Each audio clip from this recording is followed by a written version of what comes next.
Hey everybody, what is going on? I hope you guys are all doing well, and welcome to another tutorial video. In this video, I'm going to be explaining to you guys how you can add Klarna to Wix. So let's get right into it.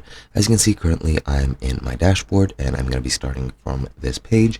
And what you're going to have to do before you start this is you're going to have a paid subscription to Wix, because setting up Klarna is only available to people with a premium membership or subscription.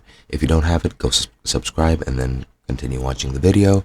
But if you already have a subscription, what you want to do is go into settings in the bottom left here in this left pane over right here, and you're going to click on accept payments after that. Now you'll get into this menu and you need to scroll down until you find Klarna. You might not find it, but you can very easily just click show more payment options. But yeah, just find Klarna and you should have a connect button right next to this. Now, as you can see, I'm not a premium user. I need to upgrade my account first, and I also didn't complete my account setup. That is completely required, and you should do it. And once you click connect, all you have to do is enter your Klarna API credentials, and afterwards it'll be added to your website. Again, sorry that I couldn't show you, but I don't have the premium version of Wix to do so. And yeah, that's pretty much it. Hope you guys enjoy it, and I'll be seeing you guys in another video.